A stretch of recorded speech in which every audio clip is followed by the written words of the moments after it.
اكتشاف واعداد المقبره اللي هتشوفوها دلوقتي كان في ديسمبر 2018. احساس لا يوصف لما تدخل المقبره وتشوف دقه النقوش والالوان. 65 تمثال منحوت في الجبل. احنا شايفين ان المقبره دي مقبره عائليه. احنا بنتكلم على عمق 10 متر تقريبا، بنتكلم على 3 متر عرض، بنتكلم على مناظر من الحياه اليوميه من اجمل ما يكون. ما يميز المقابر عن غيرها بدقه تفاصيل مناظر الحياه اليوميه. منطقه كوم الشقافه من اهم المناطق الاثريه في الاسكندريه.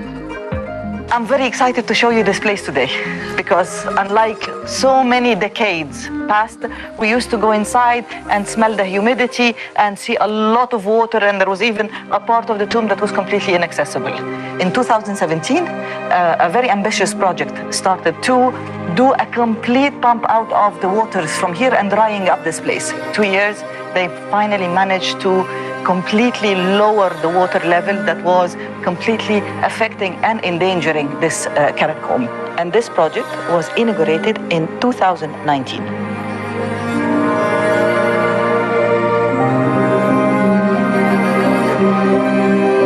معبد اليهودي في اسكندرية مناهي المصريين في القرن ال14. مصر رممت هذا المكان وتم افتتاحه في 2020. أستاذة ماجدة هارون، أول مرة تدخلي معبد الياهو هامبي في اسكندرية بعد ترميمه؟ لا، أنا كنت هنا في الافتتاح. إحساسك كان إيه؟ إحساسي كان بصراحة كنت بعيط من الفرحة. بدأت بتهتم بيا. الدورة دي فيها حجارة أنا ملاحظ مختلفة عن بقية المعبد. دي أنقاض المعبد القديم وهما بيرمموا اكتشفوا، يعني الفتحة دي ما كانتش موجودة. أكرم أباك وأمك، لا تخطئ، لا تزني، لا تسرق، لا تشهد على قريبك شهادة زور، لا تشتهي ما يملكه جارك، لا تنطق باسم الإله الرب باطلا.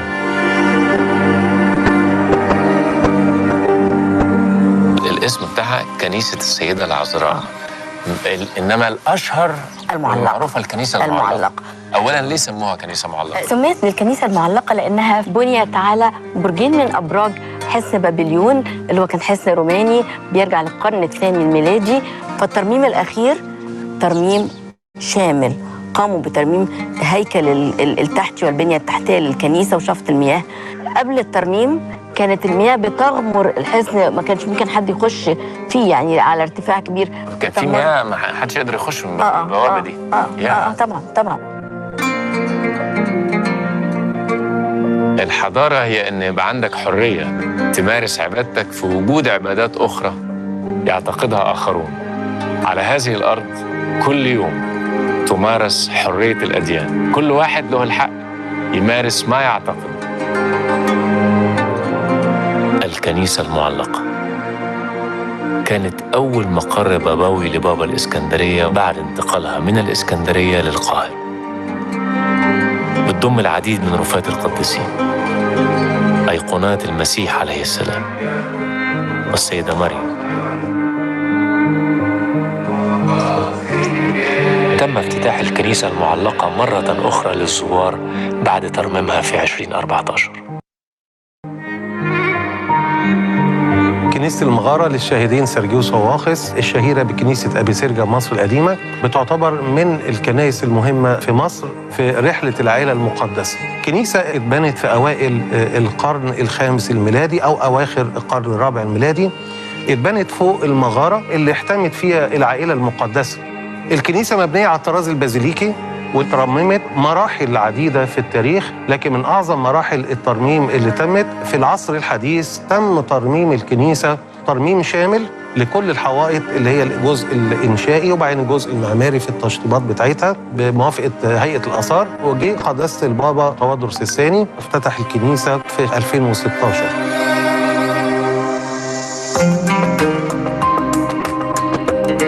اعمل لدنياك كأنك تعيش أبداً، واعمل لآخرتك كأنك تموت غداً.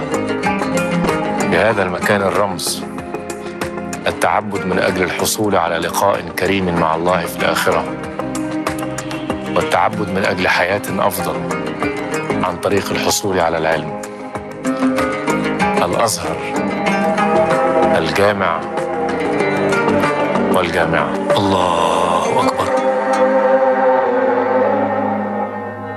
الجامع اتبنى 970 يعني في أواخر القرن العاشر. أيوة. وخلص في سنتين. أيوة. يعني افتتح 972. أيوة. أقيمت أول صلاة فيه 7 رمضان الموافق 21 يونيو 972.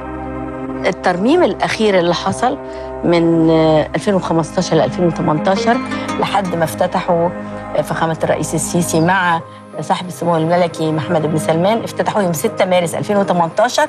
كانت كل حتة في الجامع تم الاهتمام بيها.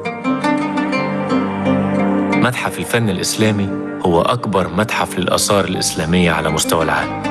في يناير 2014 تعرضت منطقة المتحف لهجمة إرهابية دمرت واجهة المتحف وأكثر من 170 قطعة أثرية من مقتنياته. بعد كده تم تجميعها وترميمها بأيادي مصرية إلى أن تم إعادة افتتاحه في 2017. مسجد الفتح بحي عابدين واحد من أجمل المساجد اللي بتبرز فنون العمارة الإسلامية. ترميم المسجد شمل كل جوانبه علشان يرجع لصورته الأصلية، وفي 2020 أصبح جاهز بعد 3 سنين كاملة من الترميم. ده متحف المركبات الملكية في بولاق. أنشأه الخديوي إسماعيل في القرن ال19 عشان يكون في البداية جراج للمركبات الملكية. بعد كده اتحول لمتحف من أهم متاحف مصر السياحية. المبنى كان مهمل، كان تعبان جدا لغاية الحمد لله ما اترمم وافتتحوا السيد الرئيس في 31 أكتوبر 2020. المتحف ده يعتبر من أهم المتاحف النوعية في العالم. هنا قصر البارون، أحد الشواهد على تاريخ حي مصر الجديدة. أنا اسمي عنتر جاد الكريم أحمد عبد الله، من مواليد أسوان، عندي 79 سنة. هنا أصلا خالي كان شغال طباخ القصر وأنا كنت صغير معاه وكنت عايش في القصر برضه. أول مرة دخلت هنا فيها فأنا عايز أشوف اللي فوق إيه، فكان في حفلة عندنا هنا فانتهزت فرصة رحت طالع على فوق، هم كلهم تحت. طلعت أنا بقى فوق ونزلت كلت علقة من خالي تحت لأن ممنوع أطلع بقى فوق هنا. القرار الخاص بإنقاذ هذا المبنى سنة 2017 بدأت عملية الترميم واستمرت لحد ما قام فخامة الرئيس بافتتاح المشروع عام 2020. عملية الترميم للمبنى التاريخي دوت انقسمت لمرحلتين، المرحلة الأولى اللي هو تدعيم الأساسات، بعد كده الجزء الثاني بقى اللي هو عملية ترميم العناصر الزخرفية اللي موجودة. الاستخدام الآخر احنا عملناه معرض بيحكي قصة تاريخ مصر الجديدة بالكامل. تم توفير 175 مليون جنيه لهذا المبنى لترميم المبنى وإنقاذه ثم إعادة تأهيله. عام 2020 تم تطوير ميدان التحرير، أشهر ميادين مصر المرتبطة بتواريخ خالدة في حياة المصريين.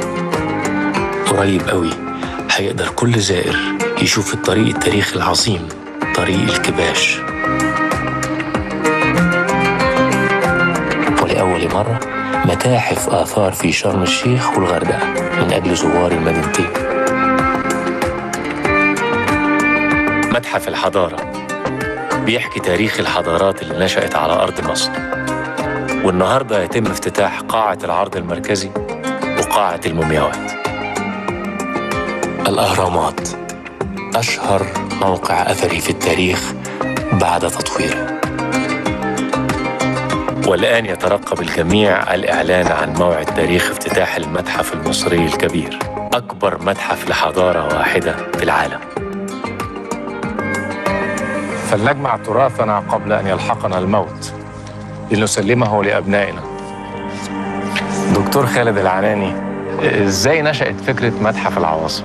الفكرة نشأت من أكتر من سنتين لما السيد رئيس الجمهورية وجه بإنشاء مدينة للثقافة والفنون، وقال إن أول حاجة تتعمل فيها متحف. ما لقيناش أحلى من فكرة متحف عواصم مصر، بنحكي فيه أهم العواصم اللي مرت على مصر نفسي طبعا نشوف بعين حضرتك كل الكلام اللي بتقول عليه ده داخل المتحف، بس حضرتك رفضت. لا، هي مفاجأة. المتحف ده مفاجأة كبيرة احنا محضرينها. هنخلي الضيف المصري والأجنبي اللي هيجي هنا في العاصمة الجديدة نقول له قد ايه ان احنا معتزين بتاريخنا وحضارتنا، وان اول حاجة اصبحت جاهزة بنسبة 100% النهاردة في مدينة الثقافة والفنون هي المتحف والمكتبة. ليه؟ لأن احنا قلنا العاصمة الجديدة تساوي دولة جديدة مبنية على العلم والثقافة والفنون. المصري طول عمره بنا شاطر. المصريين بيبنوا والبنا بيعيش آلاف السنين والأجيال. مصر بتبذل جهود جبارة للحفاظ على آثارها لكل الإنسانية، وفي نفس الوقت بتبني الجديد اللي بيتعمل النهاردة بيصنع التاريخ والمستقبل.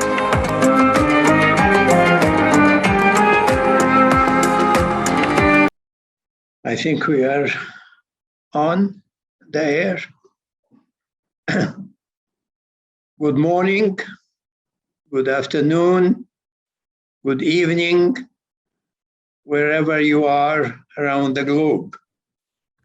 And thank you for joining us. This is the session of the 30th International Conference on Management of Technology, which comes to you from Cairo, Egypt, and from around the world. I am really pleased to be here today to moderate this session, which is an extremely important session for the MOT community all over the world, because it talks about MOT education, and particularly MOT education for the future. We have with us three distinguished panelists that have extensive experience in education and research in areas related to management of technology. And I would welcome all of them, as well as an audience from around the world who are certainly interested in this area. I'd like to start the session by offering some of the background so it can serve as a background of the discussion that we have, and go through the history a little bit. Some of it is going to be fundamental, and some of it shows where we have evolved from the beginning of the MOT field until today. And what we would like to look at is where we are going in the future. And this is the question that I am going to pose to our panelists. So if you would allow me, I am going to share my screen right now.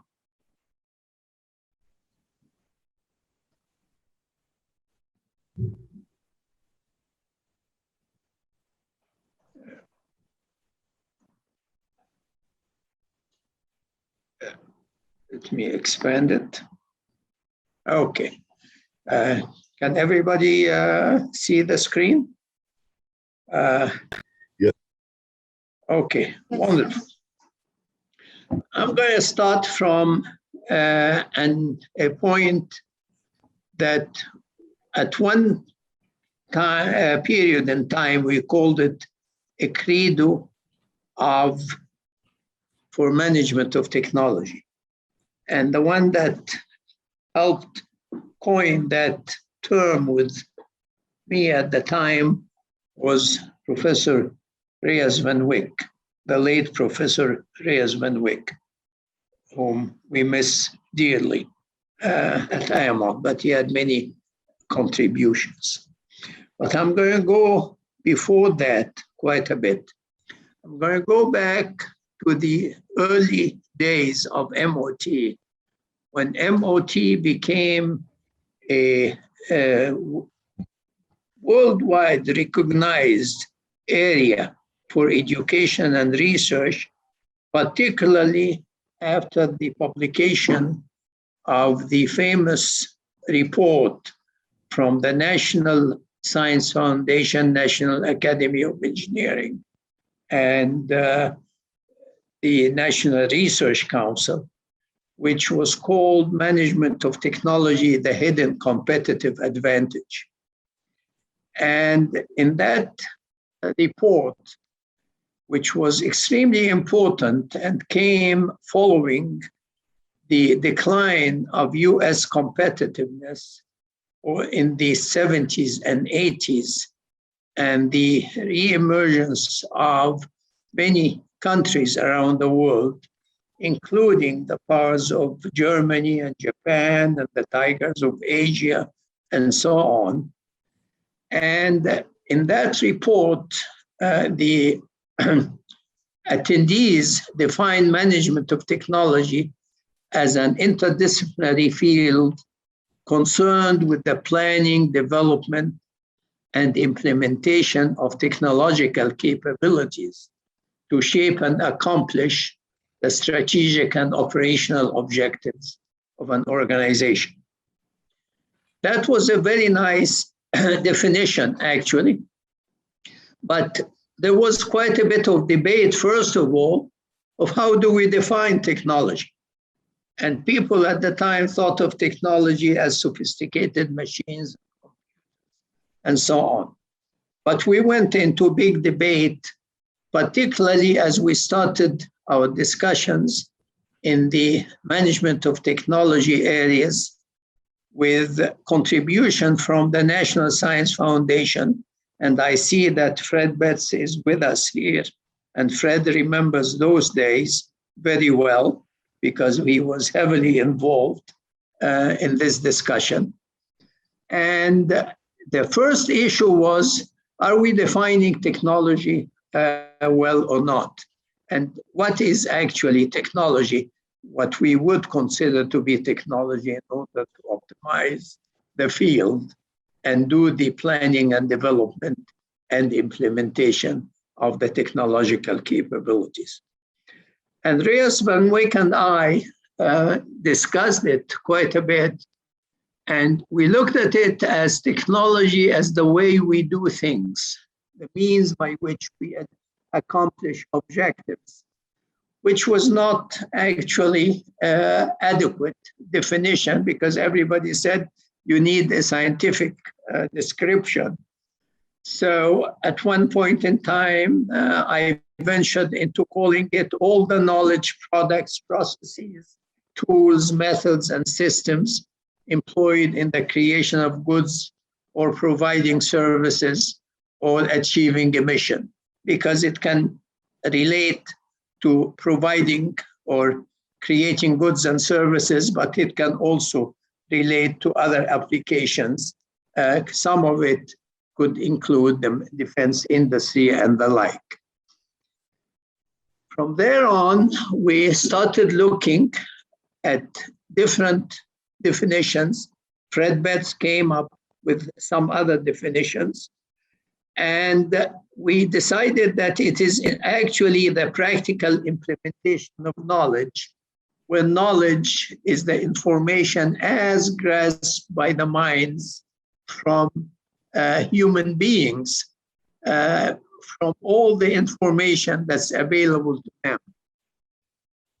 And we figured out how is the information transformed or transferred. And we could identify the coded technology, which are the explicit methods of transferring technology, which comes from coded forms such as engineering drawing, computer programs, but it could also include language and the like. And the actionable knowledge that has been expressed in some form of communication media and can be easily transferred either by education or by attending some workshops and training sessions. And we thought that in the organized form, we can actually generate a lot of data that we can process and transform into information and then we can perceive and process the information into knowledge and apply it into technology. And we came up with the idea that technology is the one that indeed creates wealth. And it's the one that contributes to the growth of economies and to providing the value add. We missed somewhere in there the concepts of tacit technology, which is actually based on the know why as opposed to only the know-how. And the tacit knowledge is the domain of subjective and cognitive and experimental learning. And it's property of the minds of the owner, non-articulated, and you cannot actually describe it. It's like describing the technology of riding a bicycle. I don't know how you can do that, but you can experience it and you can actually achieve it. So the tacit knowledge for organizations is cumulative store of experiences, mental maps, skills, insights, acumens, expertise, and all these sorts of things. And they are embedded into the brain either by group interaction or by close interaction with someone, which we call body contact sport, in order to transfer that knowledge and that technology. And the combination of both the coded and the tacit technologies actually can create the core competencies of any organization. So it can come in from whatever exists in the organization in systems and know-how, as well as experiential knowledge that can be transferred by body contact sport, as we say. And this gives either organizations or individual competence in here. So I ended up with the concept of adopting it as it is hardware, it is software, and we know that those are recognized methods of recognizing technology, and it is a brainware, which is something that's difficult to describe, but the total know-how is either acquired by coded or by tacit level of technology. And then we started discussing what's the purpose of MOT, and I think one of the things that we agreed on, it's really wealth creation, it's economic growth, it's prosperity. But wealth creation goes beyond just making money. It goes to include the well-being of governments, institutions, nonprofit organizations, quality of the environment, and the total environment in which we all survive and live. And it was decided from the beginning as interdisciplinary field. So it has components from natural science, from engineering, from social sciences and economics, from business theory, industrial practice. So we can do the R&D in it and so on. And all of this goes into one part, which is the management of technology. And then on the original definition of the National Academy of Engineering report, they identified science and engineering as important part, business administration as an important part, and the intersection thereof as management of technology. So the science and engineering are discipline-based knowledge, so you can study them, but you can study them in silos. The business administration also has very well-recognized disciplines, such as finance and marketing and so on, and those are still into silos. But the management of technology, which focuses on wealth creation, prosperity, and improvement of human lives, has certain characteristics that neither studies in the silos of science and engineering disciplines, nor in the science of business administration at the time. So we started identifying what falls under the management of technology field. There was quite a bit of argument over the years. Should it be in schools of engineering? Should it be in schools of business? Should it be independent programs? Wherever it is. And we continue to argue this. And we said it's not really important. It can come from anything. However, the people needs to be trained in specific areas.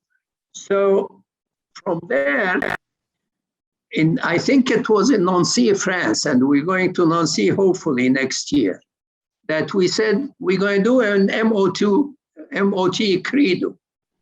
And the focus here should be on technology and how to manage technological resources.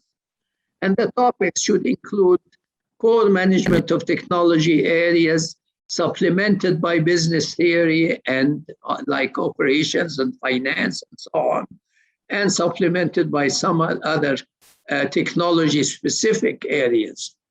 And that it should focus both on the micro and the macro, which includes both the industry level operations and strategic objectives, as well as the national level in terms of national innovation systems.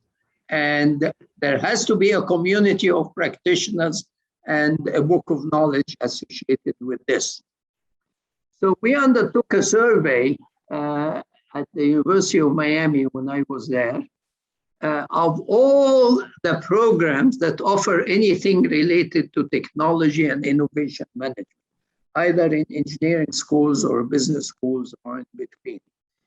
And we made up with some recommendations that there are management of technology-centered knowledge that must be mentioned.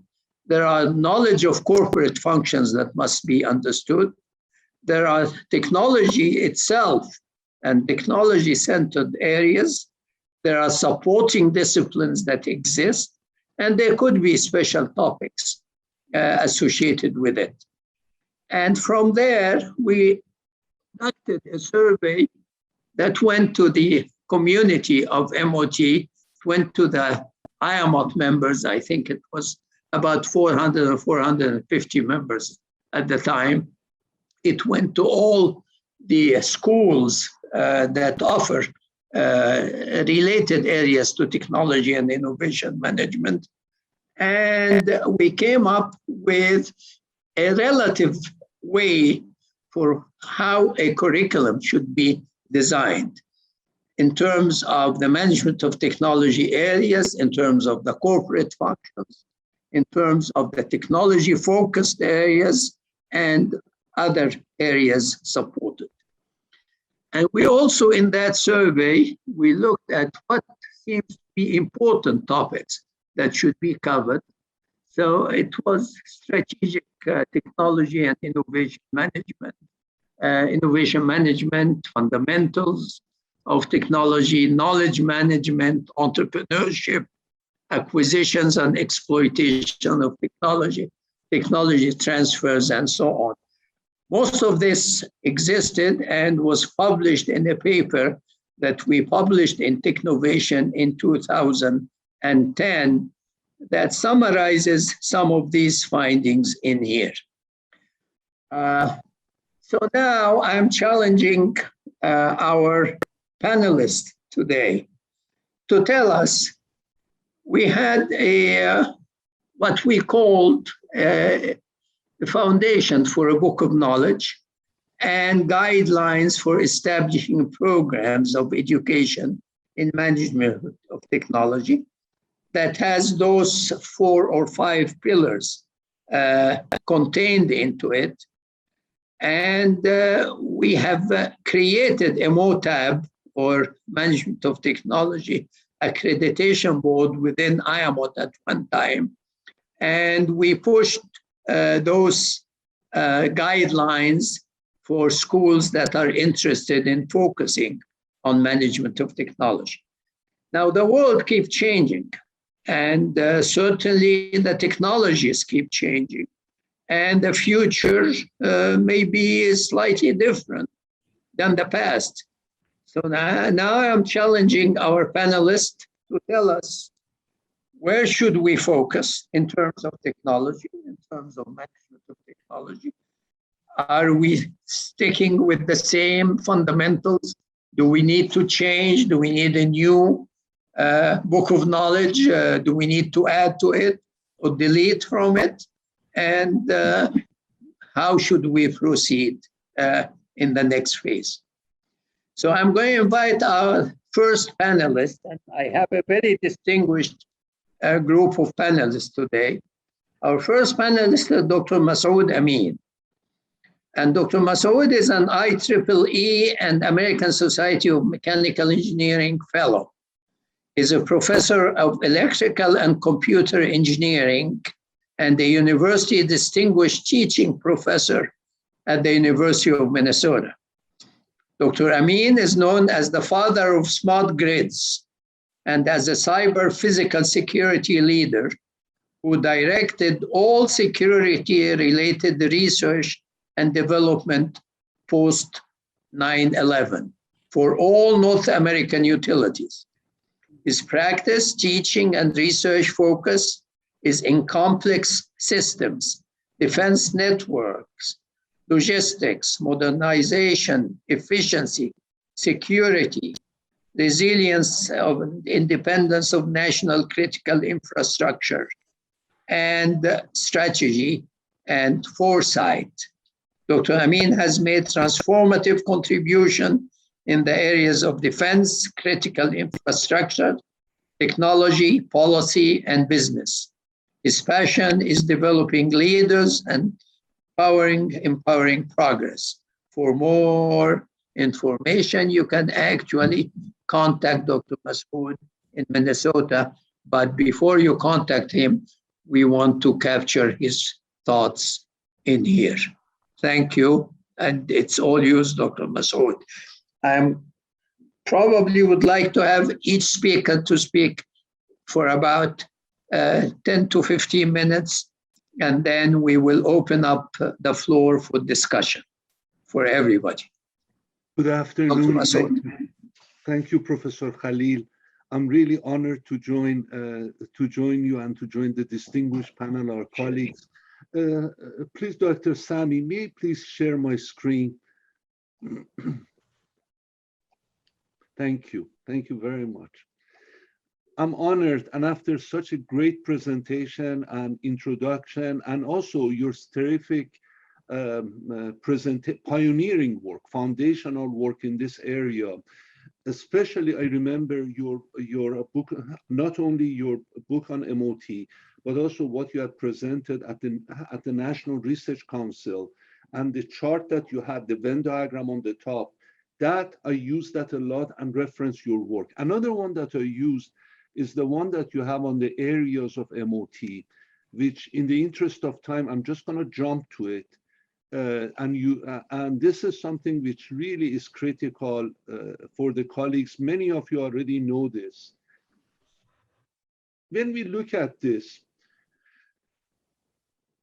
the areas, again, I'm gonna be, please accept my feedback with a grain of salt, because this is subjective view, and it's based on really about 760, 780 students I've had in Minnesota, and I had the privilege of working with Professor Khalil and the amazing Nile University. And I miss you very much. I miss all of you very much in Egypt and at Nile University. The work that Professor Khalil and Professor Yanis did back then, these 5 areas are still very pertinent. I would say the structure of it hasn't changed. And I look at it as layers of a cake.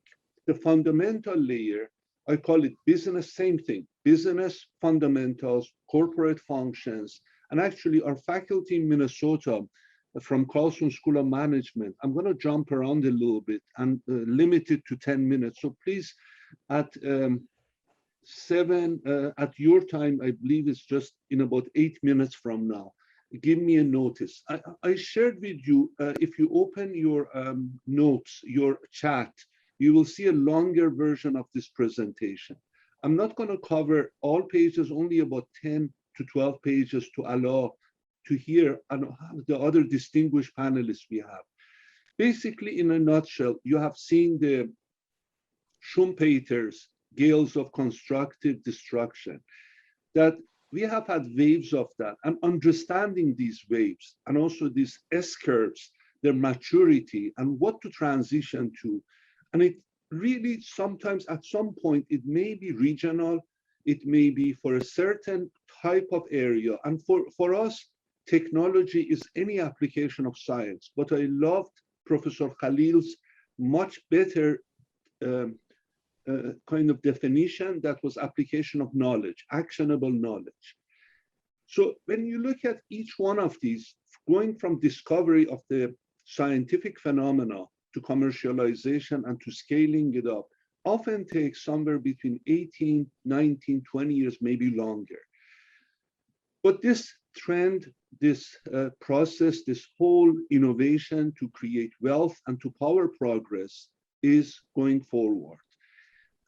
The way we think about it in Minnesota is that there are 4 layers.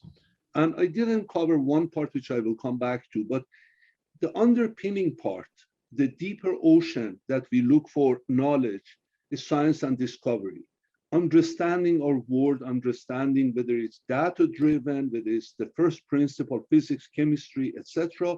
The application of that to build it with a vision and morale and ethics is technology. And then the question is, do we start on the top with societal challenges, with the pandemic, finding a vaccine for COVID-19, or does it bubble up carefully from the underpinning science? Both directions or all directions have happened, and we do case studies on them. And then business of technology is what we often call the goal of MOT. So in a sense, we call it T model, or the mathematical symbol pi, means we have a 360 systemic understanding, our students, alumni, and so on, seeing the whole ecology, environment around this whole phenomena and having depth at least in one area. And the part that I believe we all believe in, we all know it, not only believe in, but we have seen it proven in our lifetime and before, and will persist, is that technology and its effective management, more than any other force, any other endeavor, has the power to improve and transform our lives in every way. So in Minnesota, this was one of the first slides I shared when I first met Professor Khalil, and when I had the privilege of first time presenting by his invitation in Egypt. My old organization that I stepped on 3 years ago next week, TLI, Technological Leadership Institute, and we were honored to have Professor Rios Van Wyk as one of our distinguished colleagues for 10 years, and we miss him. Had the privilege of creating a fellowship in his honor in 2004. It's going forward very nicely. Every year we award it to the best student, beginning the second year of the MOT program in foresight and forecasting. And we have tracked them since 2007 that we have awarded them. That small award helps them. So as you notice, it's interdisciplinary. Professor Khalil had that much more elegantly as a Venn diagram. We connect between policy, school of management, engineering, and science, and then law, as well as a lot of input. Our unique DNA that we have are the parts that you're seeing, the 5 areas that you're seeing here. That's what we really are really good at.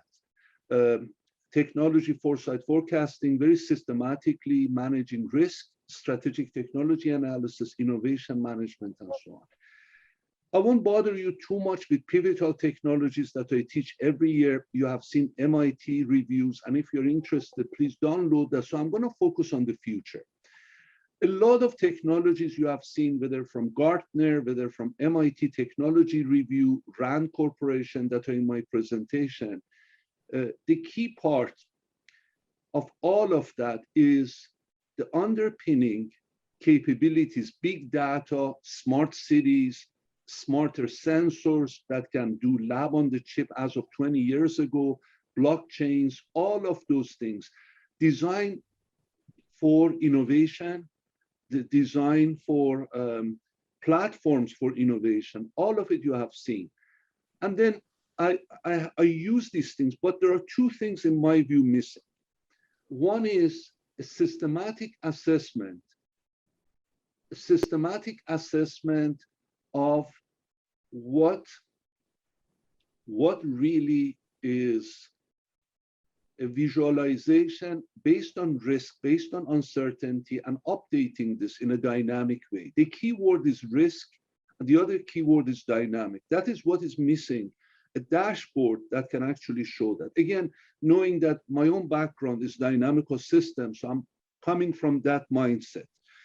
But the application of it, I have used it for security. I've used it also for innovation management, pivotal technologies in the class that I teach every year. The other part is we take the business model canvas and macro environment for technology that we are all familiar with, that combine these, but to make this dynamic. The part that's missing, we do a good job on this, but it remains very static, and we do it maybe once in a while. We do it as an academic exercise or MBA type of exercise. What I do for resilience for organizations is a dynamical system, and I won't go through each one of them has actually tables, etc. Some of them have equations, dynamics, time-based in them. But in this case, I'm showing you this as resilience or resilient organization or resilient grid as an example. What's the current picture? Benchmarking, review as is, analyze what the capabilities are, portfolio of capabilities. This can be human capital, this can be technology, this can be IPs that are commercialized and generate money before they become commoditized. And then periodic review. This time frame really depends on the market and the speed of change and the organizational ability to either become primary mover or a follower. And then propagate this over time. So missing parts are a simple dashboard based on risk that shows that. Second part is the dynamics of showing that. And this is also, risk goes from micro to macro. This is showing you risk at a macro level.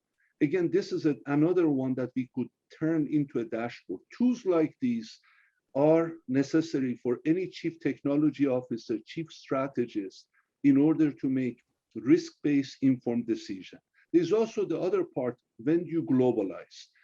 Most of us have a few neighborhoods in every city that generate majority of innovation, a few buildings even in Shanghai, a few buildings in Silicon Valley, few campuses, I should say, in Silicon Valley or Austin.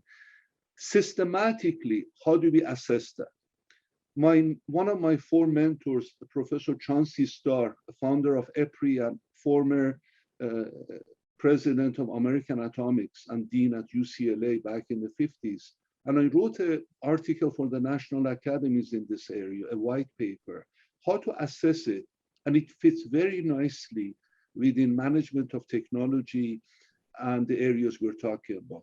I have done it for various parts. I've done it for Minnesota. So talking about pertinent, appropriate technology, Minnesota, what we have are these: biosciences, agribusiness, and we're a small state, only about 5.5 million people. I mean, very small, smaller than Cairo, but 18 headquarters of Fortune 100 companies are, 500 companies are here.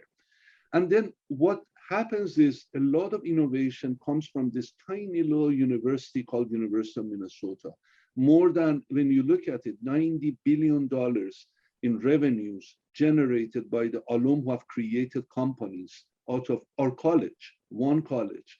These are some of them. You may have seen the pacemaker by an alum of my department, Urbachen, open heart surgery, a lot of them.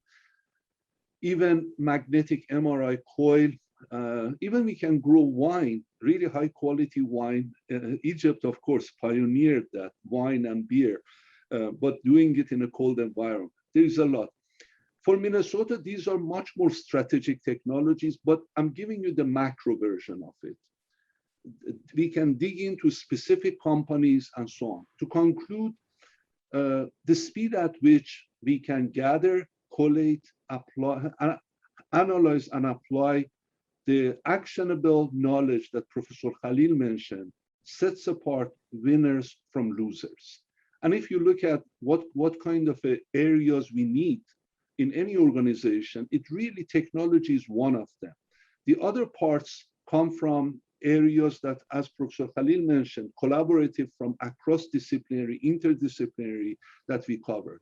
So the question I always end, and I'm delighted to see so many distinguished colleagues and former students here, is what are we trying to do? Why are we doing this? What are the pinch points?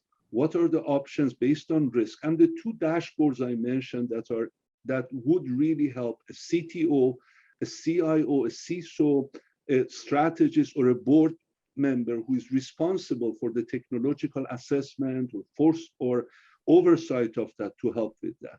So again, the work that Professor Khalil did is foundational. I conclude with that. Mine is only minor tweaking here and there. Thank you so much.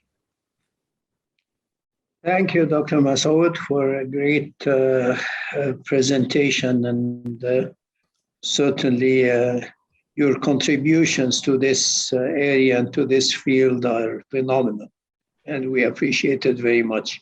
Your leadership here has been very well recognized by everybody. We appreciate it.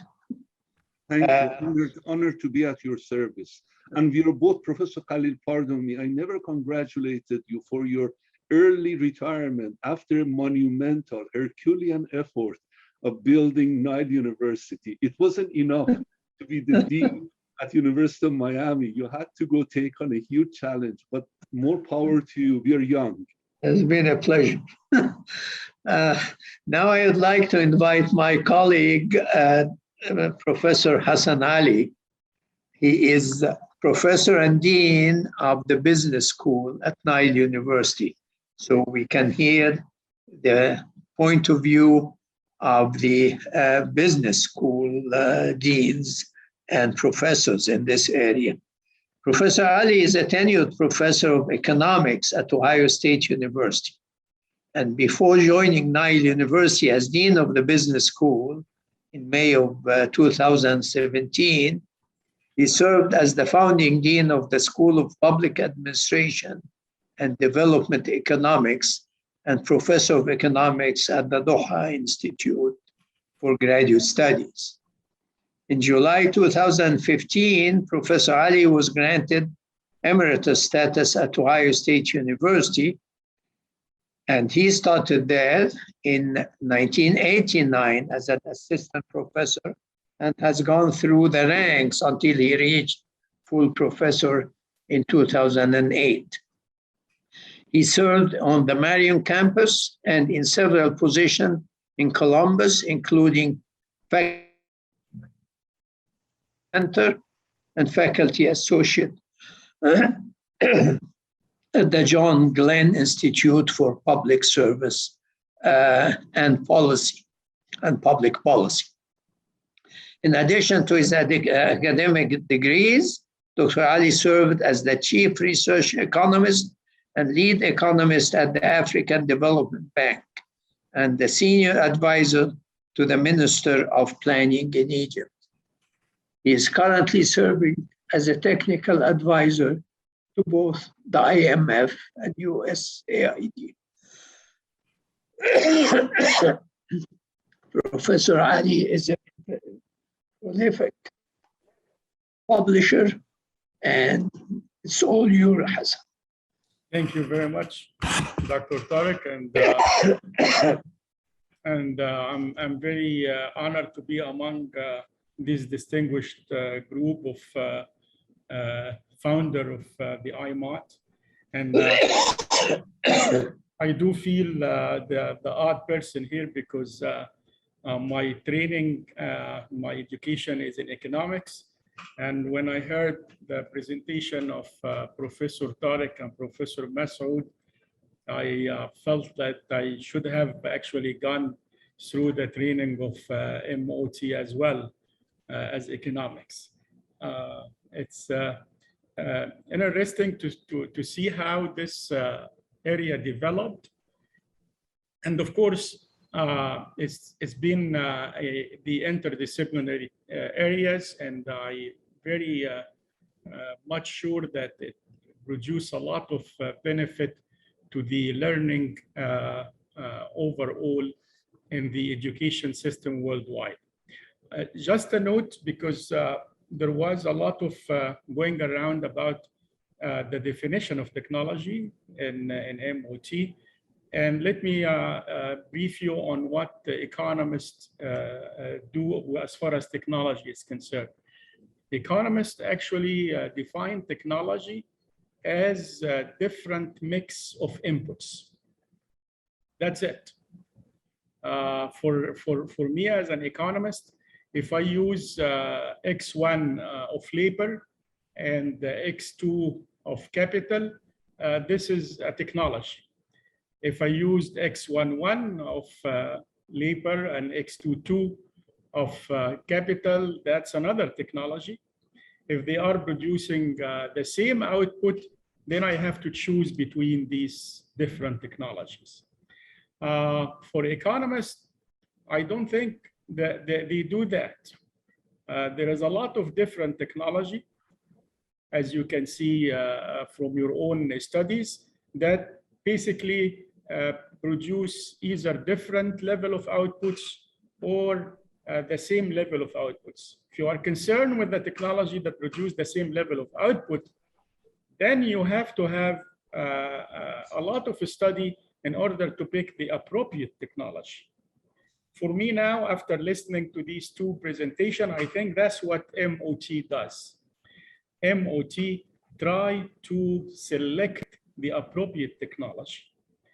You could have a technology producing huge high-rise building in a place where basically a lot of horizontal expansion could have happened. MOT is the one that should tell us is this is an appropriate technology or not. It just triggered in my mind when I heard Professor Tariq defining technology.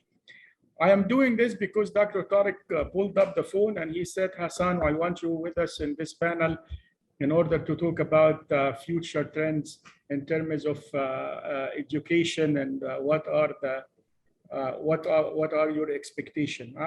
Well, let me give you just a brief about what I have been doing. What happened actually as far as this COVID-19, when this COVID-19 happened, that I tried to do some study in the positive impact of COVID-19. So everybody, as you know, when this started,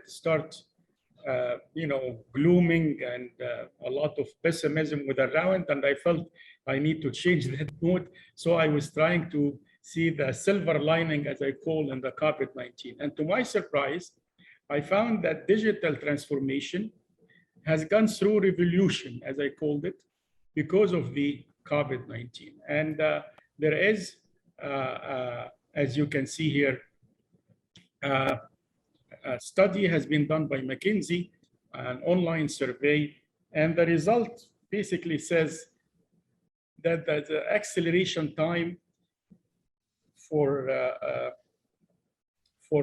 digital transformation that happened right after the pandemic, or after the stoppage, so to speak, that came all of a sudden. And this has been very tremendous. I don't know if you can see this, but apparently the rate of acceleration was 20 to 25 times faster than expected. And in certain areas, it was 40 times faster than expected. One of the, let me go back, one of the things that I also noticed when this happened, that there are new trends that appear And this new trend, let me take this out here. Okay, tell us that what happened as far as working remotely is concerned is literally American, because what took organization a year to do has been done in 11 days.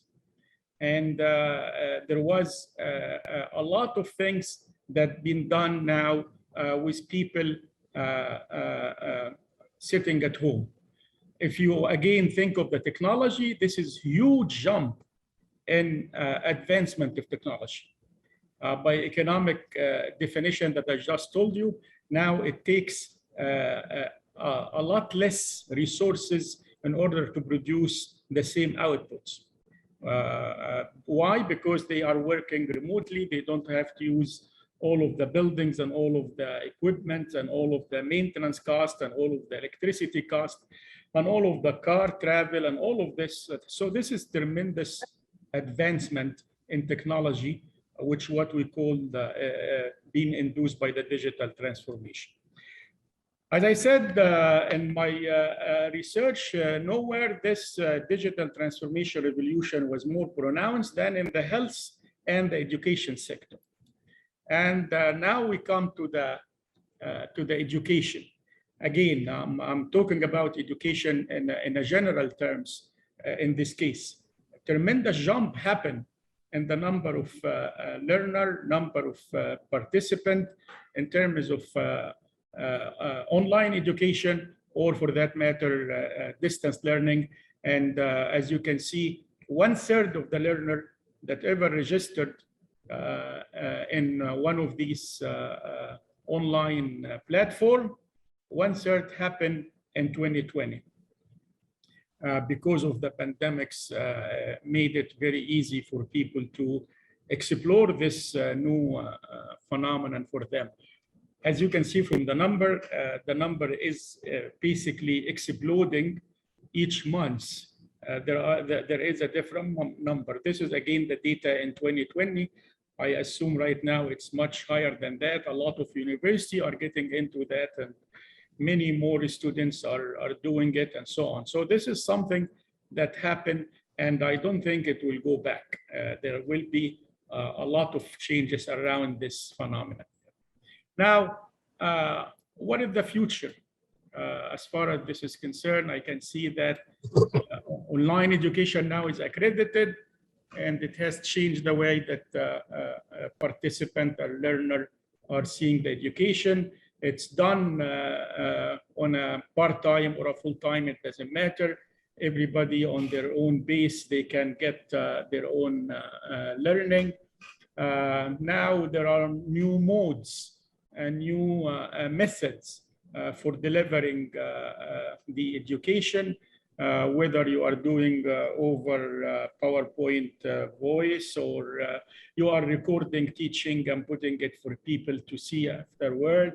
There is emphasis on learning as a skill, and this is important now. I think MOT educator has to pick on this.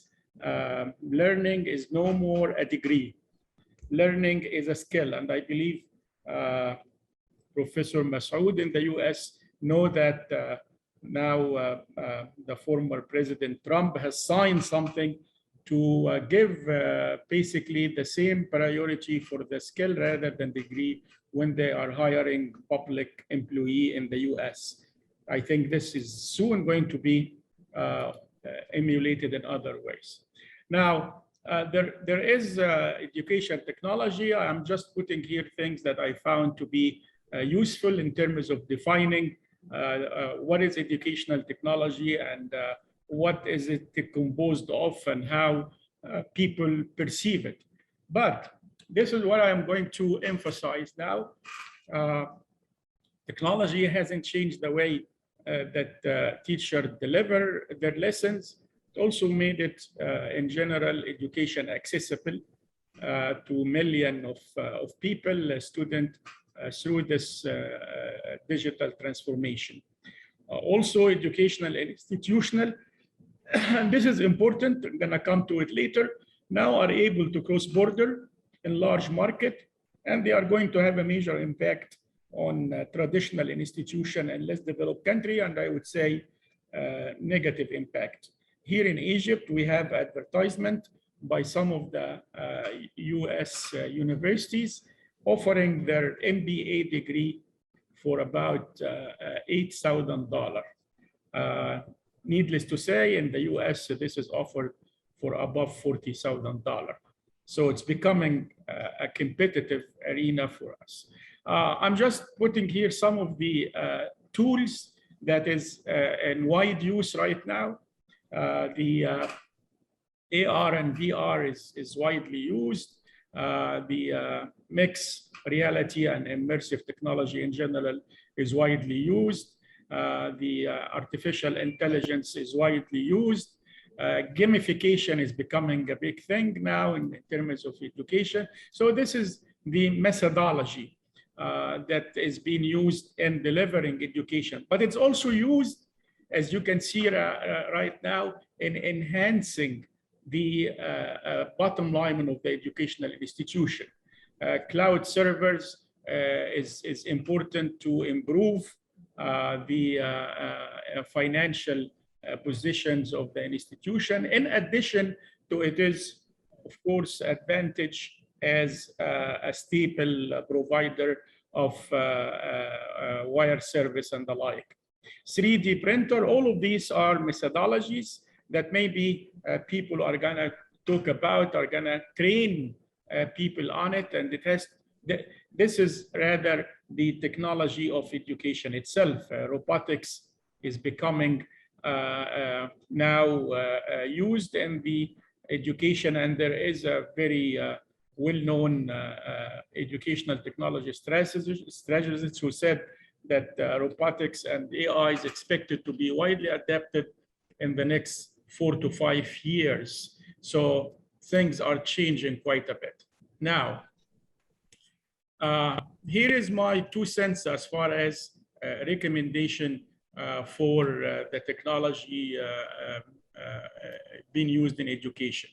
Whatever the technology used, I think the most pressing issue to be studied by the educator and you guys on the top of it should be the student themselves, the welfare of the student, the benefit of the student. Maximizing these benefits should be the target.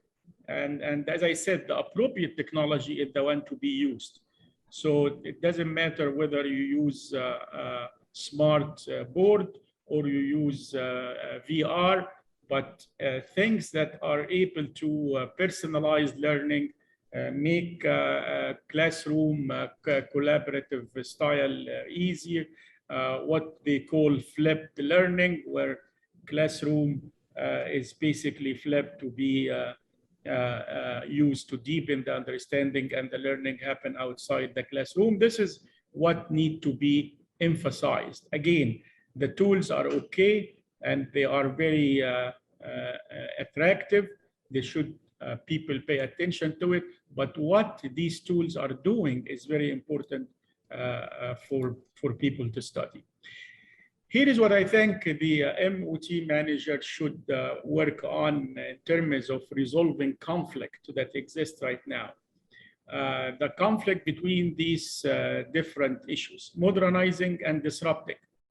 Now, when you modernize your technology, that means that there is some kind of fundamental transformation is happening.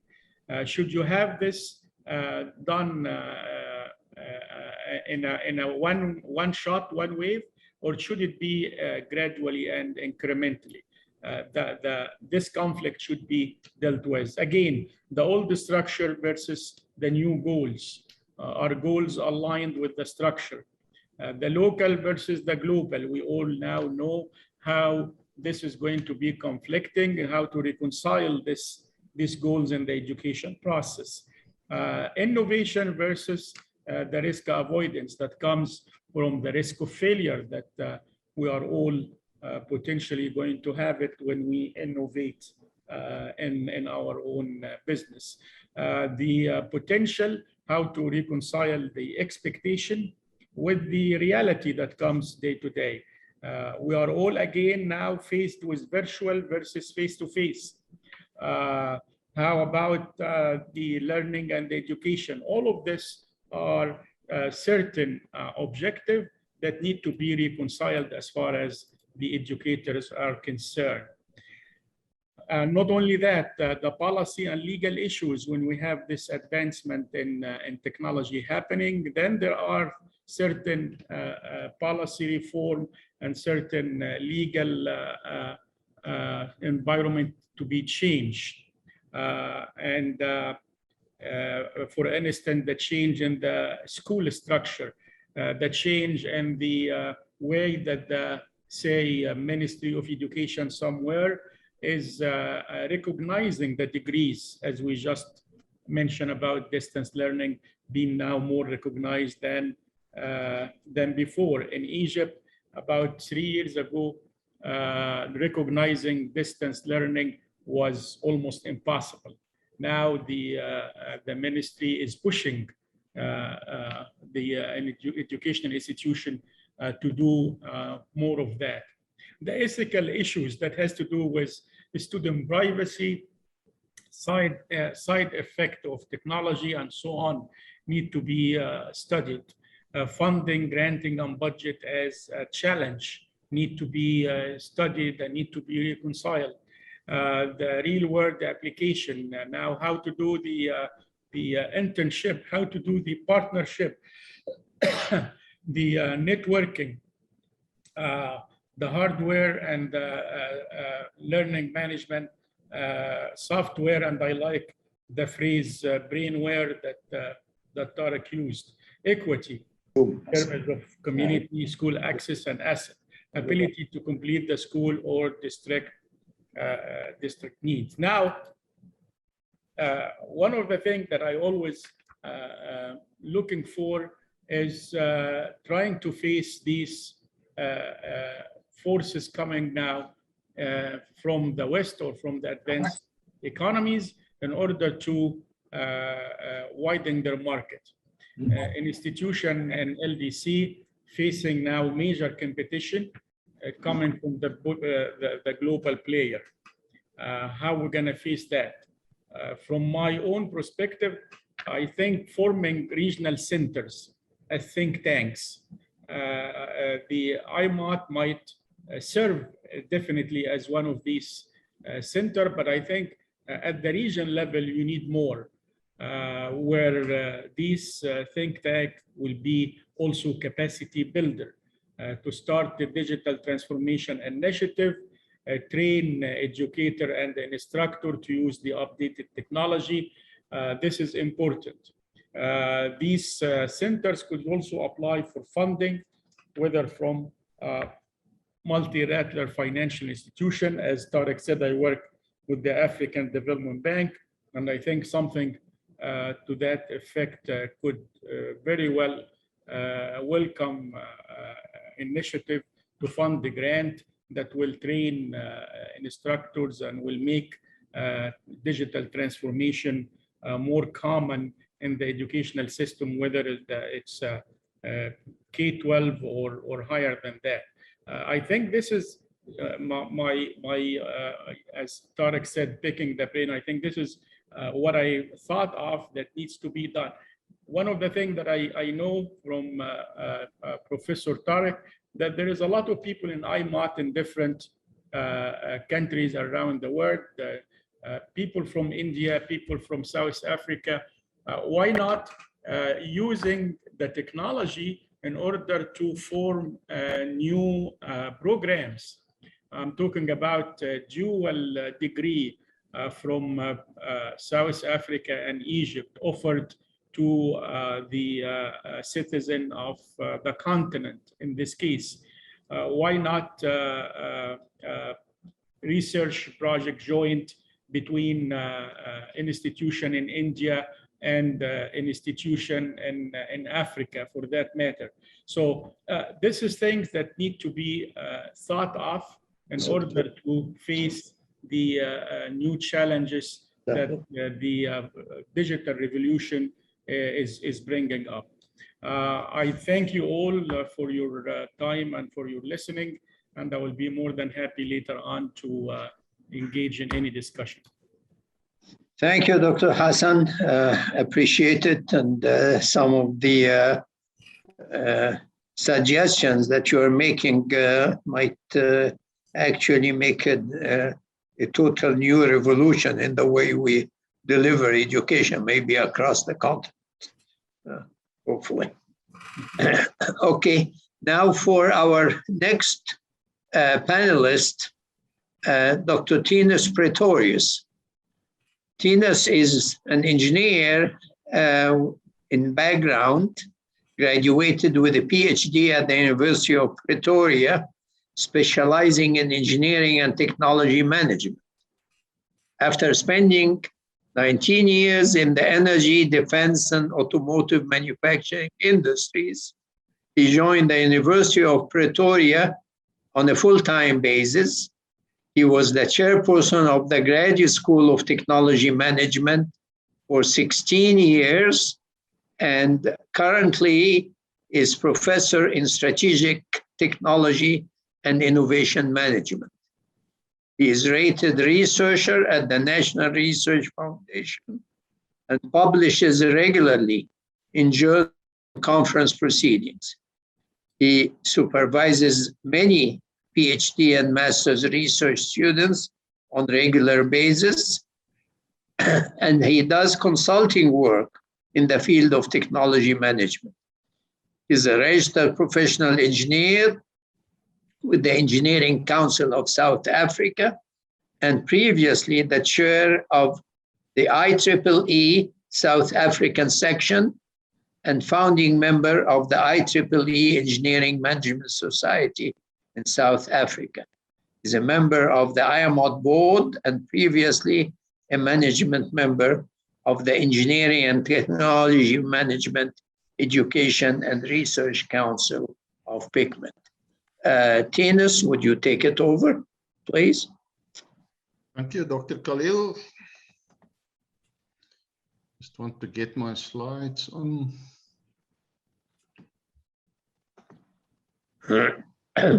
Right. Thank you very much for the introduction, Dr. Khalil. It's interesting after many years participating in these discussions at Iamot and other places to see and listen to the different perspectives. And I think, Fred, you would know from decades ago, different views on MOT and sometimes a little bit of arguments on what is now right and what not. So still in this panel discussion, we have it.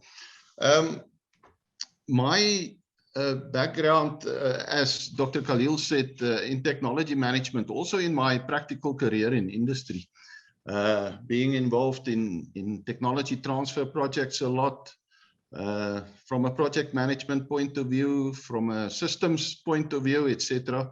But the core always technology. So that was my life for the last 45 years. So joining the university on a full-time basis, I very quickly was asked to become the chairperson of the Graduate School of Technology Management. So for all those years, I was very involved in designing and redesigning programs. At the GSTM, we have 3 programs, one specializing in engineering management, one in project management, and then the one in technology and innovation management. Now, there are not many schools globally that's doing all 3. So we were very involved in designing those programs and, for example, the project management to do accreditation and so forth. So the experience that I got from all the discussions in the Iamot forums was very valuable.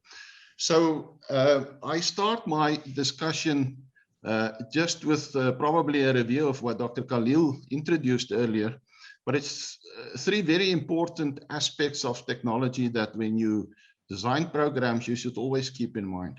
The first one, technology its value lies in successful application.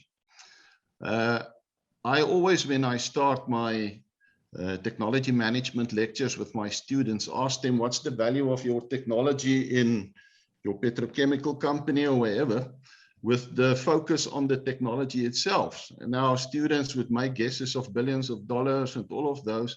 And the very simple answer, of course, is technology is worth nothing, because when you look at technology on its own, it's just something you spend money on and you still have to get the return on investment, of course. And that you can only get through adding value. And that value, of course, goes to customers through your products, your services, and so forth. So it's very important to see technology as an enabler of value creation and not only looking at technology per se in a silo. That's one very important thing that I will focus on in my presentation. The second thing is, of course, technology is always, through the thousands of years, in fact, driven by certain needs from people. You don't develop technology just for the sake of technology. Back in the back of your mind, as a developer, you would always have some application in mind, hopefully the monetary aspects in mind, and so forth. So those needs are very important. Now we get needs, of course, on different levels. It could be personal, lifestyle, but it could be needs that was generated by events that's taking place. And very often, and in our own discussions now this afternoon, we several times heard about COVID. I wouldn't talk really about COVID. For me, it's an event that created certain needs. And therefore, and that brings me to point 3, you need technology managers to manage the processes of applying technology to solve the problems that was caused by COVID. And not only the problems, but also the opportunities, as we just heard in terms of the educational applications of technology, which I will say something about, of course.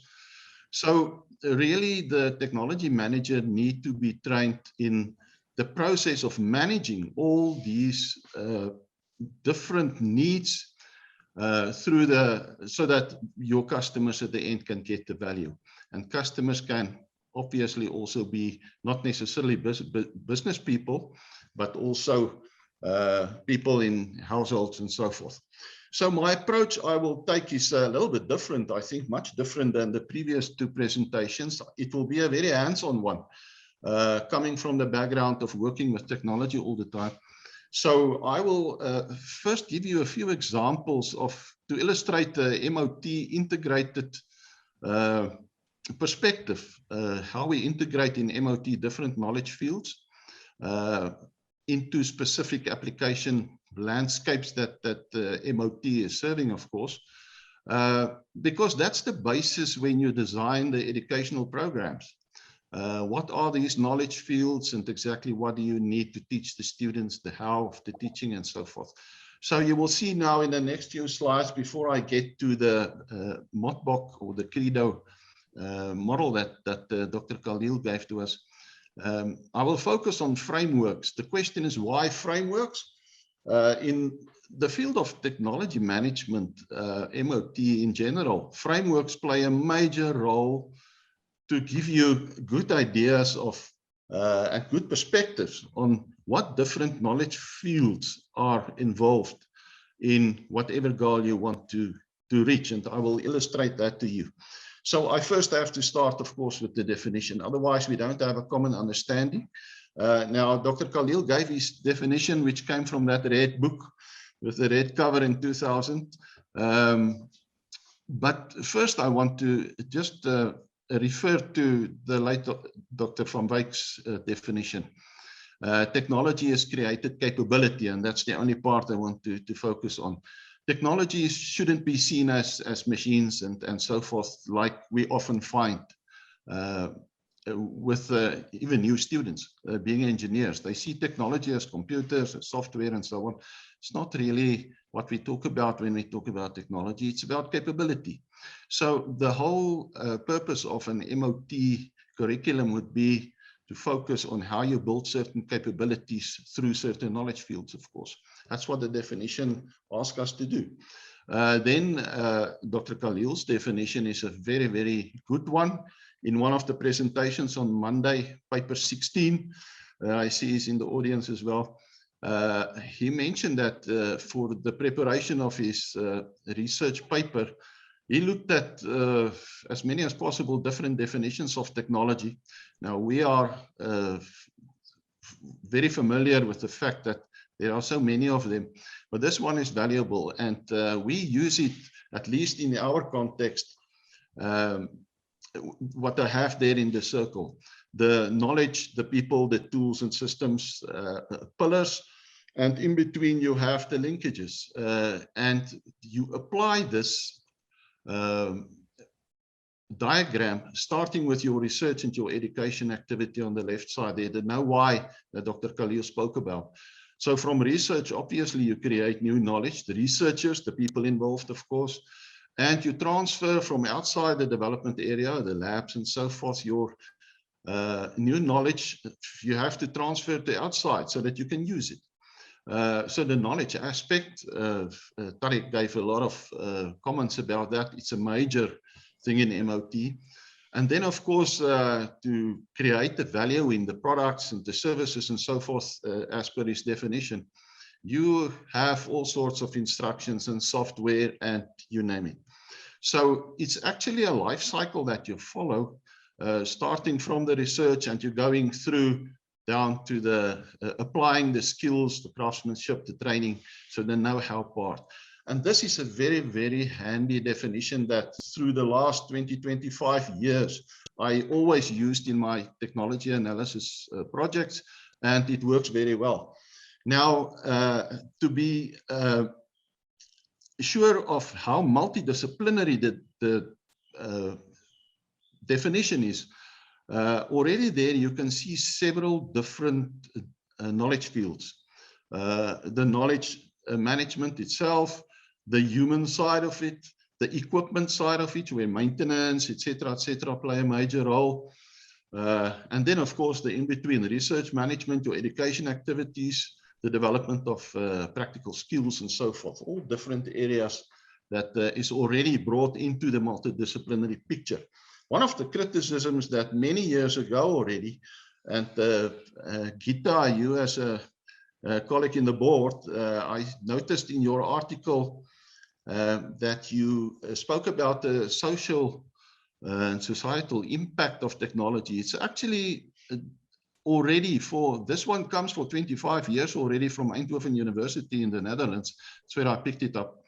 The technology perspective, yes, at the bottom, that's the definition we looked at earlier. But we are very aware as technology managers of the organizational aspects and the social cultural aspects of technology. And in Europe, many years ago already, those of you who are involved there would know that engineers are trained for this right from scratch, from their first year, in fact. A program at Eindhoven, for example, would include in the first year sociology, so that you can understand the needs of people from a social environment and so forth. So yes, a lot of development happened in that. I will point it out later. In fact, your Industry 5.0 will probably be based on this need for the social technical perspective, where you bring people into the picture. So that is the diagram here tells us a lot. Now, just 2 or 3 examples from different knowledge disciplines, in fact, where the technology management integrated very well. Systems would be one of the very first ones after the Second World War. Many complicated systems being developed in the defense, in the nuclear energy systems and so forth. And technology being the heart of those type of systems, obviously asked for perspectives on how to integrate the 2 fields, systems and technology. So MOT had a very nice task there. Now, Michael Porter, I think he was an economist as well, famous professor at Harvard. He came up with this value chain concept, of course. I'm not going to explain it. I think you all know it. But he used it in doing his competitor analysis of companies.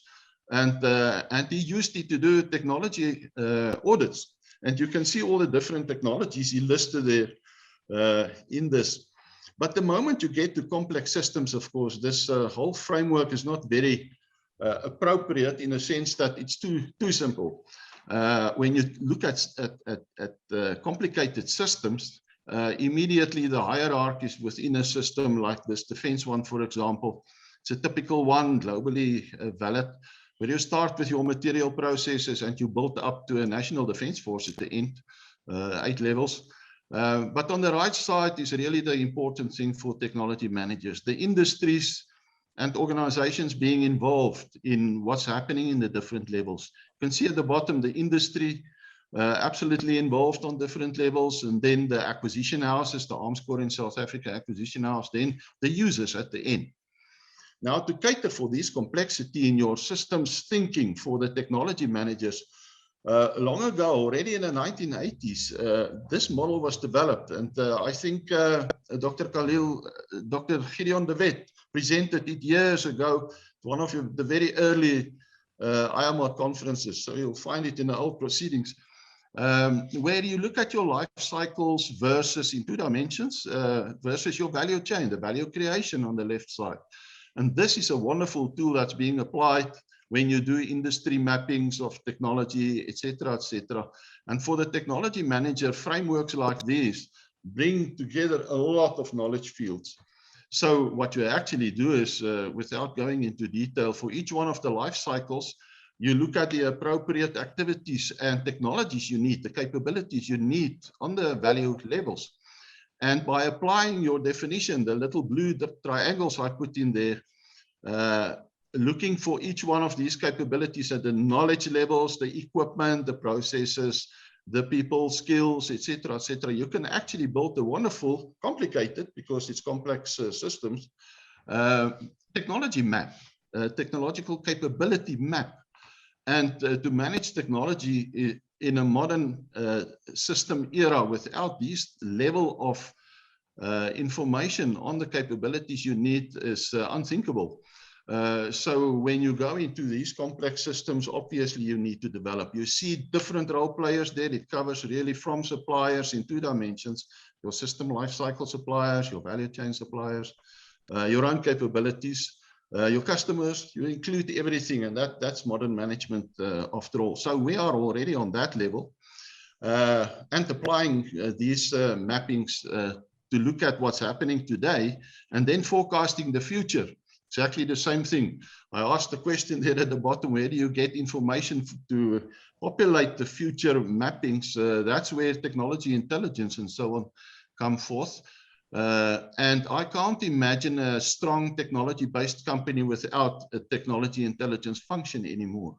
So already there, by looking at this framework here, you can identify several necessities in any MOT program. If your students are not fully aware of technology intelligence, for example, the methods thereof and so forth, they would have difficulty to understand the broader picture of industry capabilities and so forth and populate it in practice, in projects. The 4th industrial revolution, the Industry 4.0 reference model, I actually showed to you here. I'm not going to explain it, but you can see the life cycle, the hierarchies, and the business layers there in the middle, where I pointed out in the red spheres there, the activities. That's how knowledge is flowing through the business. And it's part developed in Germany, of course, 2015 released, because companies complained it's so complex to manage technology in these automotive plants, etc., etc. Can we have a standard mapping? And it comes exactly from these 2-dimensional mappings. It became a 3-dimensional one. And whatever technologies, when we talk about the future of technology, people tend to talk about the specific technologies. It's of course important, but it belongs really to the field of the very technical engineers doing technology development in the labs and so forth. The question for the technology manager is, where do you fit drones? Where do you fit the robots, the whatever, big data analytics? Where does it fit into my management 3-dimensional model? And this is exactly what these configurations are telling you. So again, when you want to design courses, modules, and so forth, program structures, that's the type of information you really need to do that. So based on that model, of course, 5IR, I mentioned to you the next level, we would probably go to the next revolution will take place is probably the human aspect fighting for a position again. In 4IR, the first thing people always said was, yeah, we are losing our jobs. 5IR would try to avoid it by building, and Anton Botha is present in the audience as well. He's working on a man-machine interface a lot in his research. The Society 5.0 activities, research activities at many universities. Data visualization, how can you make data user-friendly for people? That is in the so-called intelligent automation perspectives, a very important thing that's happening. So one of the challenges we have as technology managers from an academic point of view is in our research to develop the reference architecture for 5IR already. So that the users in industry and in governments and so forth can see what the standards and the trends would look like. So going just quickly to another example is linking technology to the business to make sure it's not a silo. Again, a very long ago paper that was presented, the scholarly paper at an earlier Iamot conference, linking your technology through a grid system to the markets. And you do that from the technologies through the processes that the technology is enabling, manufacturing your products or creating your services and so on. And then it goes into the markets. So you can exactly follow there the route of a specific technology, its impact and so forth. And you can do it in the push and the pull mode, of course, starting with your markets, or you go and do the analysis from the technology point of view. Your Apple company, for example, for years, they had the technology push approach, and they managed their technology in that way. Most of the strategies that we have is the pull from the market, of course, the needs, especially when there's very specific events like COVID and so forth, which asks for certain technologies. Then you pull it through the system. But you can't skip processes. You can't skip the product development. And you build these maps from the application of technology management tools, mathematical models and so forth, and S-curves in this case, a very prominent thing. And the very nice thing, and that's where the balance sheet concept comes from, the finance people sitting there at the bottom of the right side, bean counters, and they are watching everything that's happening in that grid. And we know from experience that the monetary side from MOT is a critical thing, and that's why we have those modules in our credo and our education model that Tarek showed, and it will never disappear, of course. So the linkage in terms of the grids had one shortcoming, and that's the dynamics, which Cambridge University and many other places, but Cambridge being the leaders, developed the concept further of technology roadmaps.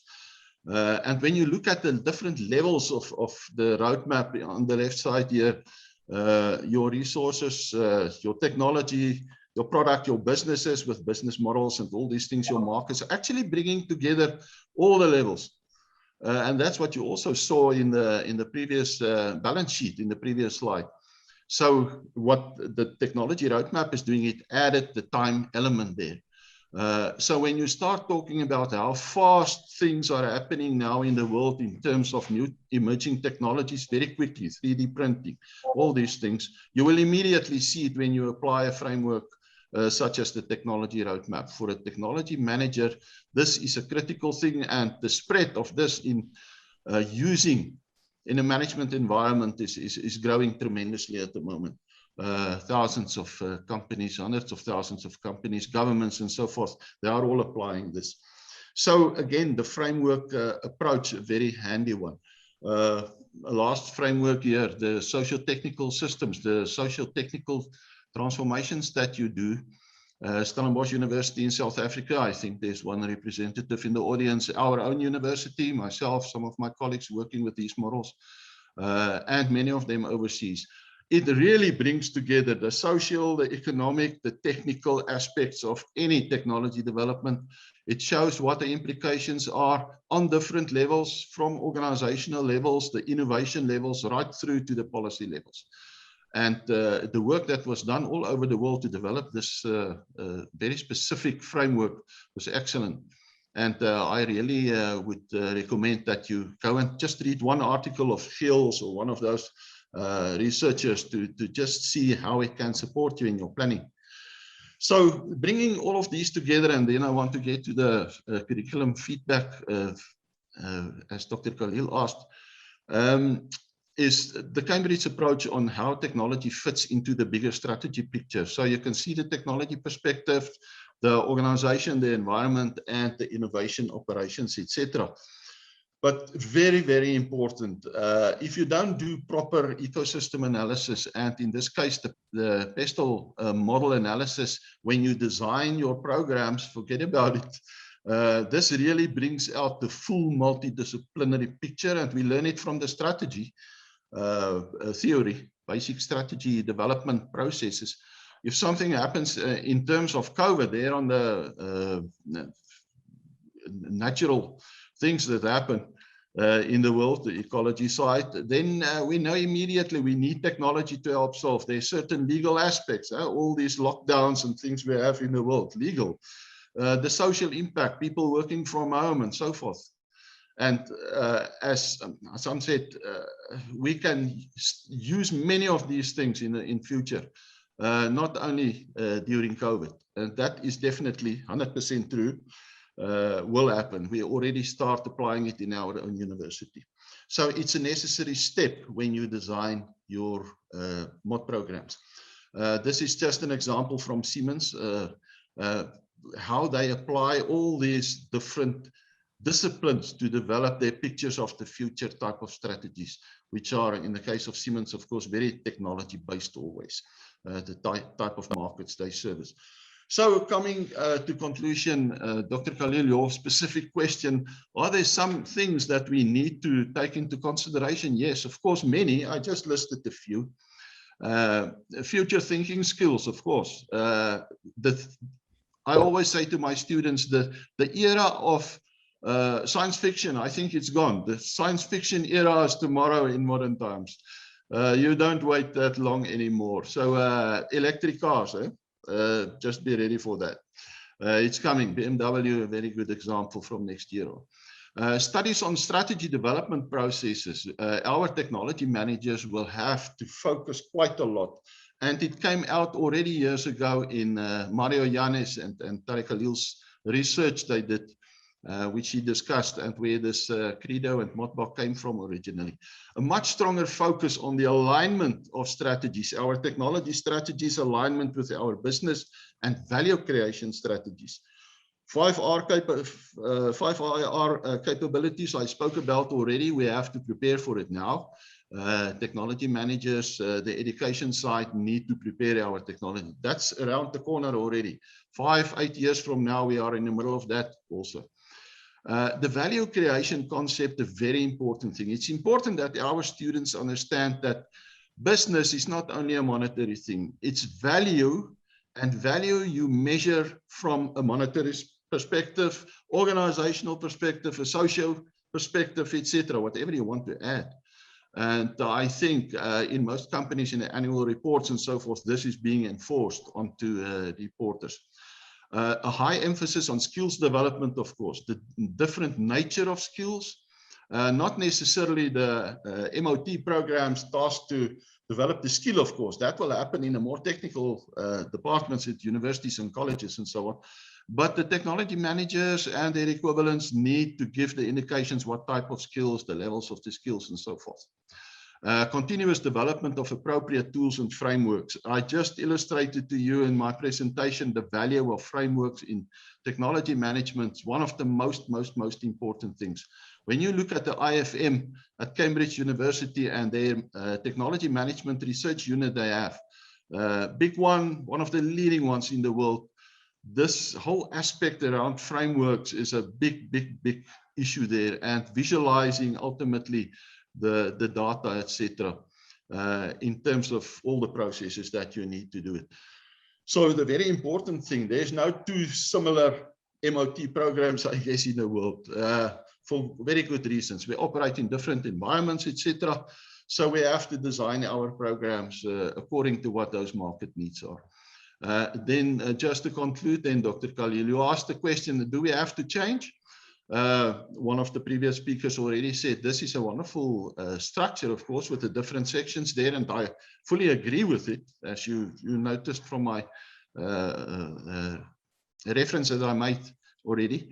But what will probably happen is there will be a movement of certain of these modules between those sections. If you take the human resources side, for example, the administration part, you would probably deal with the support, but the skills development and those will become core, very highly skilled activities where you use technology to train people, in fact, and to educate them. And then it will start moving to perhaps some of the corporate functions or technology-centered functions and so forth. And so when you design your program, you will have to look at each one of your modules, whether it be a maintenance module, an asset management module, etc. Where does it really fit in modern needs that we have? Integration of certain modules, that already happened. There's no doubt about it. And then something I wanted really to stress. I preached for a long time, since I was the chair of the school, this whole research education alignment concept, to make sure that whatever you teach is based on proper research. And in a more complex world where we live now, this is becoming more critical. In our universities, it's really now becoming one of the actually the metrics to see what is the quality of your education. Is it research-based, yes or no? And yes, of course, and that falls under point 5, the special topics, the application areas of technology management, whether it be in manufacturing, telecoms, and so forth. This will really determine how you will structure your program, of course, and how you will move modules, how you will rename them, just to be appropriate, for example, to manufacturing terms and so forth. So lastly, Dr. Khalil, with your approval, I just want to refer to the Iamot website, and I refer here to the new website in development. We are busy with, under the leadership of our president of Iamot, Dr. Osman,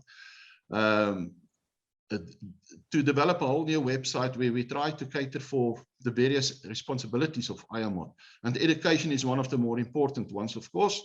We already wrote the concept and so forth. They are busy developing it, and hopefully in the fairly short term, we will have it available. And in that section, we seriously invite program directors globally to participate in what we ask them in terms of your programs, your research that you need to do, and so forth, so that we can share all this knowledge to really look at what would the details be of redesigning our curriculum.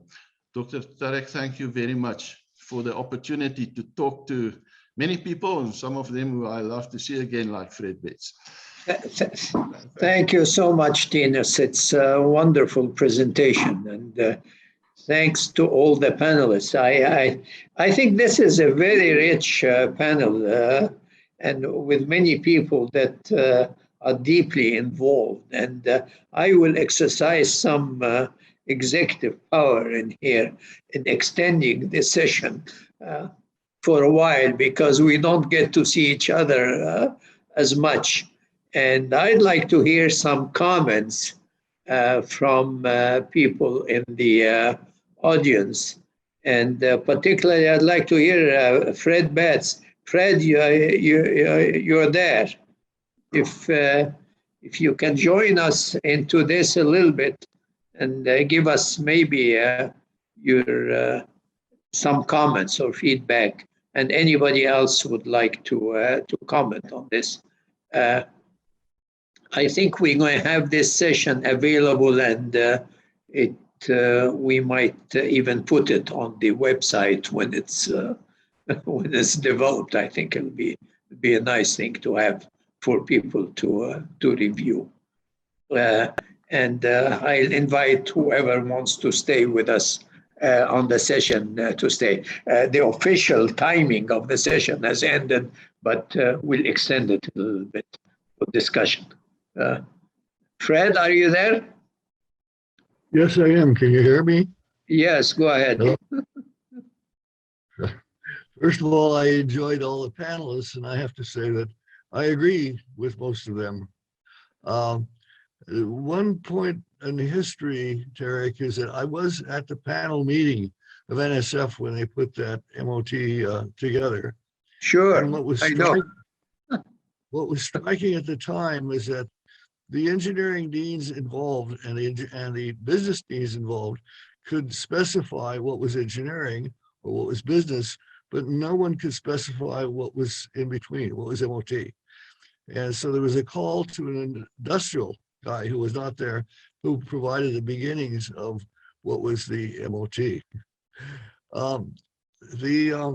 And I've enjoyed working with you, Tarek, all these years to see MOT develop. What I would like to add, however, is something a little darker. What we've been talking about, everybody, which is necessary and good, is how to manage the good in technology. But there's also the converse problem, how to limit the bad in technology. It's surprising to me now that we find global warming. Why? Okay, why can't we solve it? What happened in Syria? What happened in Lebanon? Why do we not have democracies and peace in this place? What is happening in space? We know that basically the satellite communications was necessary for the Air Force to dominate. You can't drop a bomb without GPS. But now you have so many commercial satellites up there and so much junk up there, the whole stability of air power is at question. What happened to space wars? We still cannot stop ICBMs, which we should be able to with things. So there's a whole range of social problems that are connected to technology. So let me give you the good side and the bad side of this latest pandemic. It took CRISPR, which was a new development in science about 10 years ago, that enabled us to develop the vaccine for COVID-19 within 3 months and tested within 6 months.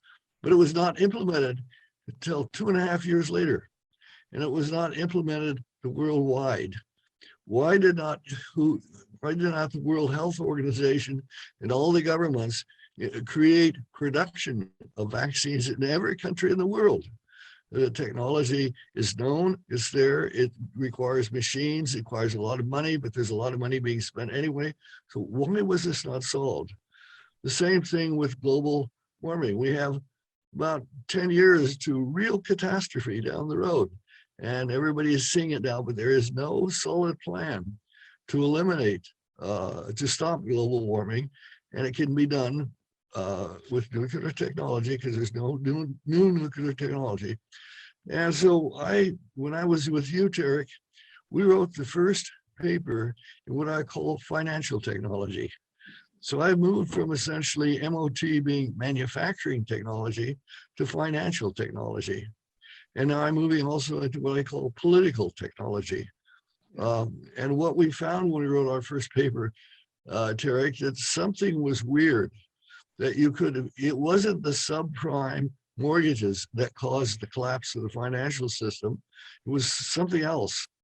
And it was difficult to understand at that time, but it turned out it was basically a fraudulent financial product called, and that was still hasn't been outlawed. So the financial systems have not been cleaned up, but every 10 years they create a crisis. So I think on education, we need to extend MOT education into financial systems. And that means we partner with the economists. And we also need to extend it into security, which means we need to partner with the political scientists, because there is no reason in the modern world with technologies that we can't solve every problem in the world, including employment, including global warming, but we're not doing any of these things. So we're managing some corporate technology well, but we're not limiting the damage of social damage of technology. Wonderful. Great comment, Fred. I hope we can do it. in our lifetime, I don't think so. So it has to be extended there, definitely, definitely. Anybody would like to make a comment before we close? Otherwise, I'd like to thank all our panelists and everybody that contributed to this session. It has been a rich session. I think we have learned a lot. We sort of affirmed some of the major structure that may not have changed significantly, yet it may be and may need expansions some more into system thinking and into social and political damage constraints, and trying to solve some of the societal problems that exist, or world problems, if you will, which is a huge task. But I think the community is capable of doing this if we do our job right. Thank you all for participating. Appreciate it. I think we are going to record this session. We're going to learn from it, and maybe we'll take it further one more step and try to see how we can project things into the future. Appreciate your participation, and thank you all for attending. And it's great seeing all of you again. Stay healthy and stay in touch, please. Thank you very much. See you all soon. Thank you, Professor Khalil. Bye-bye.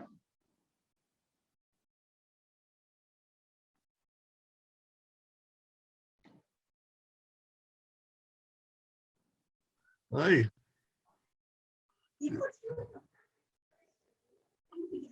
Did I sound okay? And they didn't want a long talk anyway.